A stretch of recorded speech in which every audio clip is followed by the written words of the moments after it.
अस्सलाम वालेकुम वरहमतुल्लाहि वबरकातुहू। दोस्तों, उम्मीद है आप तमाम हजरात खैर व आफियत से होंगे। अल्लाह तबारक व ताला आप सबको अपनी आफियत में रखे।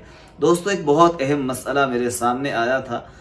मुझसे किसी भाई ने पूछा था, गालिबन नाम मोहम्मद फैसल था। उन्होंने मुझसे सवाल किया था कि मेरे जहन के अंदर मनफी ख्यालात बहुत ज़्यादा आते हैं, इस तरह के वसवसे आते हैं कि मैं उनको किसी के सामने बयान नहीं कर सकता, किसी से कह नहीं सकता। इस तरह के शक और शुबहात आते हैं, ख़ास तौर से इस्लाम को लेकर, शरीयत को लेकर, आखिरत को लेकर, कि जिनकी वजह से बाज़ औक़ात मुझे लगता है कि ये सोच कहीं मुझे कुफ्र तक ना पहुंचा दे। यानी इतने ज़्यादा गलत ख्यालात आते हैं कि मुझे डर लगता है, अगर मैं खुले लफ्ज़ों में कहूँ कि वो भाई ये कहना चाह रहे थे कि मुझे डर लगता है कि कहीं इन ख्यालात की बुनियाद पर मैं इस्लाम से, ईमान से हाथ ना धो बैठूँ। तो दोस्तों, आज इसी चीज़ को मैं इंशाअल्लाह क्लियर करूँगा कि भाई अगर इस तरह के ख्यालात आते हैं, इस तरह के वसवसे आते हैं, इस तरह के शक और शुबहात आते हैं, तो इस्लाम ने क्या इन पर पकड़ की है या फिर इन पर कुछ इन इस तरह के मामलात में कुछ नरमी इख्तियार की है। मुझे उम्मीद है कि इंशाअल्लाह आप हजरात को बहुत अच्छे से बातें समझ में आएंगी। और अगर आपको ये बातें समझ में आई तो आप हजरात से दरख्वास्त है कि इस वीडियो को ज़रूर शेयर करें, क्योंकि ये अक्सर लोगों का मसला रहता है जो थोड़ा भी दीन से नए नए जुड़ते हैं या दीन से दूर रहते हैं। बहुत से लोग नमाज इस वजह से नहीं पढ़ते कि हमारे जहन के अंदर उल्टे सीधे ख्यालात आते हैं।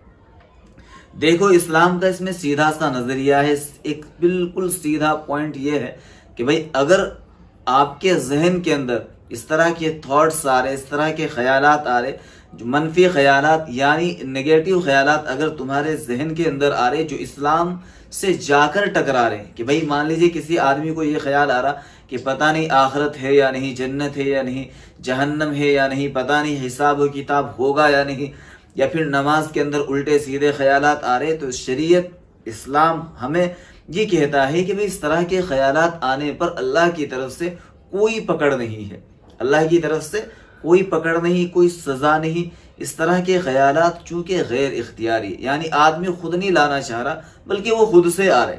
एक आदमी है कि वो लाना चाह रहा है, मतलब लाने का मतलब ये है कि वो खुद प्रैक्टिकल में, अमली तौर पर उन चीज़ों को कर रहा है और उन चीज़ों को अप्रिशिएट कर रहा है या फिर उन चीज़ों को पसंद कर रहा है, तो इस पर अल्लाह के यहाँ पकड़ है। एक आदमी खुद ब खुद ख्यालात आ रहे तो उनको आने दो, उससे कोई मतलब नहीं, कोई पकड़ नहीं। और अगर खुद से ऐसे काम कर रहा है तो फिर दोस्तों इस पर बहुत सख्त पकड़ है, अल्लाह के यहाँ इस पर बहुत सख्त सज़ा है।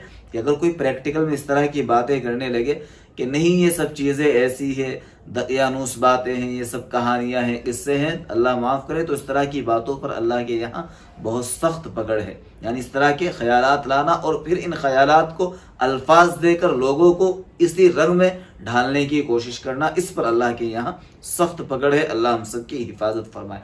अब दोस्तों, जिन भाइयों को इस तरह के ख्यालात आते हैं, नमाज में हो या नमाज के बाहर हो, गंदे हो या इस तरह के मनफी ख्यालात हो, उनके लिए बेहतरीन दुआएं मैं बताऊंगा, 2-3 दुआएं। आप इन दुआओं का कसरत से पढ़ लिया करें, कसरत से पढ़ लिया करें। खातून भी पढ़े, मर्द हजरात भी पढ़े। इंशाअल्लाह सुम्मा इंशाअल्लाह आपके ये ख्यालात किसी ना किसी हद तक कंट्रोल में आएंगे, किसी ना किसी हद तक आप इन पर काबू पा लेंगे। दुआएं क्या है मैं आपको पढ़कर सुना रहा हूँ। पहली दुआ ये है, औज़ु बिल्लाहि मिनश शैतानिर रजीम। बिल्कुल सिंपल है, नॉर्मल है, सभी को याद है कि जैसे ही ये ख्यालात आए फौरन कहे औज़ु बिल्लाहि मिनश शैतानिर रजीम, कि मैं अल्लाह से शैतान और इस तरह के वसवसों की पनाह मांगता हूँ, कि अल्लाह मैं इनसे बचना चाहता हूँ। तो ये फौरन पढ़ ले और थुतकार दे, इंशाअल्लाह ये ख्यालात फौरन बंद हो जाएंगे। दूसरी दोस्तों दुआ ये है, जो दूसरी दुआ आप पढ़ सकते हैं ख्यालात से बचने के लिए, वो ये है, अल्लाहुम्मा इन्नी अऊज़ु बिका मिन हमाज़ातिश शयातीन व अऊज़ु बिका रब्बी अन यहज़ुरून। दूसरी दुआ आप ये पढ़ेंगे, अल्लाहुम्मा इन्नी अऊज़ु बिका मिन हमाज़ातिश शयातीन व अऊज़ु बिका रब्बी अन यहज़ुरून। इस दुआ को पढ़ेंगे, इंशाअल्लाह इस तरह के ख्यालात पर आप बहुत आसानी से काबू पा लेंगे। तीसरी दुआ है, अल्लाहुम्मा जअल वसाविस क़ल्बी खशियतका व ज़िक्रुका वजअल हिम्मती व हवाया फ़ीमा तुहिब्बु व तर्ज़ा। तीसरी दुआ ये है, ज़रा थोड़ी लंबी और मुश्किल है। आप अगर शुरू की 2 पढ़ लेंगे इंशाअल्लाह इन ख्यालात पर आप बहुत आसानी से काबू पा लेंगे। फिर आखिर में दोस्तों यही कहूँगा कि अगर इस तरह के थॉट्स आते हैं, इस तरह के मनफी ख्यालात आते हैं जो बिल्कुल गैर इख्तियारी होते हैं, ان پر اللہ کی طرف سے کوئی پکڑ نہیں، کوئی سزا نہیں، آپ بالکل ٹینشن فری رہے۔